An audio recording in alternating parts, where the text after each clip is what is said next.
Secret recipe MDH का जीरा SIP jaljeera मसाला। SIP SIP जीरा सिप MDH का जलजीरा और जीरा सिप MDH का जलजीरा जीरा सिप। प्रोफेसर वो एक स्टडी आई है लैंसेट की जो कि कहती है कि आप 10,000 स्टेप्स जो चलते हैं उसके पीछे कोई वैज्ञानिक आधार नहीं है, और अगर आप 7,000 कदम भी दिन में चल लें तो आपको दिल की बीमारियों का खतरा उतना ही कम होता है जितना 10,000 स्टेप्स चलने से।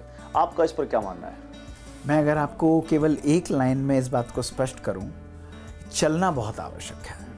कितना चलना, क्या चलना, इस पे कोई कैटेगोरिकल क्लियर और प्रॉपर स्टडी नहीं हुई है।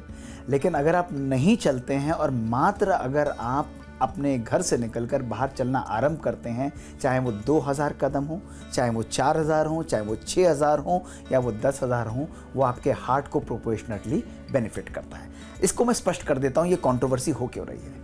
बेसिकली आज से करीब 60 साल पहले जब ओलंपिक्स हुए थे, 40-50 साल पहले, तो उसके अंदर ओलंपिक्स में उन्होंने एक कंपनी ने पीडोमीटर डिज़ाइन किया था और उसमें उन्होंने कहा कि भाई ये हम लोग 10,000 स्टेप्स मेजर करेंगे, मांके पी करके नाम उसका उन्होंने दिया था, और वो उन्होंने उसको कह दिया कि इसका नाम 10,000 पीडोमीटर, और वहीं से ये वर्ड डिराइव हो गया। कोई अभी तक ऐसी एविडेंस नहीं क्लियर है जिसने कहा हो कि भाई 10,000 स्टेप्स पे आपको बेनिफिट मिलेगा, उससे ऊपर कम मिलेगा, उससे ज़्यादा नहीं मिलेगा।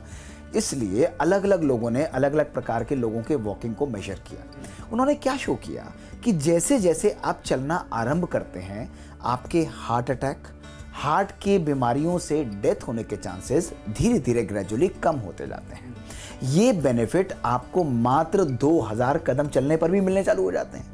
आप एक बात बताइए कि जो व्यक्ति 80 साल या 70 साल का, आप उसे कहें 10,000 चलें तभी आपको बेनिफिट मिलेगा या 7,000 चलें, ये पॉसिबल नहीं है। नहीं, तो इसमें एक सवाल और भी आता है, लोग चलने के तरीकों पर भी बात करते हैं। कोई कहता है तेज चलना चाहिए, कोई कहता है कि अगर आप सिंपल ऑफिस में रोज चल रहे हैं तो उससे कोई फर्क नहीं पड़ता। ये मैं आपको स्पष्ट करता हूँ हाँ। किस प्रकार की वॉकिंग आपको बेनिफिट देती है। तो ये चीज़ हमें पहले क्लियर मैसेज लेकर जाना है कि आपका चलना आवश्यक है, और जितना आप ग्रेजुअली अपनी स्पीड को बढ़ाते जाते हैं उतना आपको हार्ट अटैक या हार्ट की बीमारियों से डेथ होने के चांसेस कम होते चले जाते हैं। अब किस स्पीड से चलना है? अगर आप टहल रहे हैं तो वो भी एक चलना हुआ, लेकिन आइडियली चलना वो होता है जिस पर आप कंफर्टेबली अपने मित्र, अपने मोबाइल या उनसे बात नहीं कर पाए।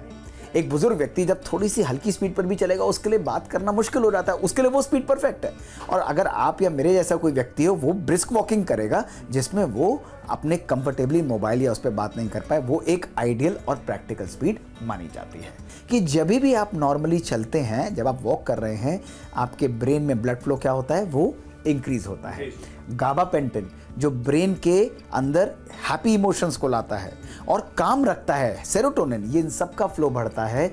इसलिए साइंटिफिक स्टडीज आज ये प्रूव कर चुकी हैं कि आपकी सोचने की शक्ति, समझने की शक्ति, निर्णय करने की शक्ति, आपकी मेमोरी पावर भी वॉकिंग के साथ सिग्निफिकेंटली इंक्रीज होती चली जाती है। आखिरी सवाल, तो ये माने कि ये 10,000 और 7,000 के चक्कर में मत पड़िए, आप कुछ ऐसा करिए जो आपको फिट रखे। मेरा मैसेज केवल एक है, अगर आज मैं आपको 7,000 दूंगा, 5 साल बाद एक स्टडी आएगी जो आपको 5,000 बताएगी, 10 साल बाद हो सकता है आपको 6,000 आए। आप नंबर्स में मत चलिए, आप कल जितना समय उठते हैं उससे आधा घंटा पहले उठिए, और वो आधा घंटा जो आप हटा रहे हैं, अपने लिए निकाल रहे हैं, उसमें वॉक करिए। Thank you so much doctor Mohit हमसे बात करने के लिए और इतनी काम की बातें बताने के लिए, ताकि हमारे व्यूअर ये समझ पाए कि चलने की स्टेप्स की साइकोलॉजी क्या है, नंबर्स के पीछे जाना है या उसके पीछे जो उद्देश्य है उसको समझना है। Thank you so much.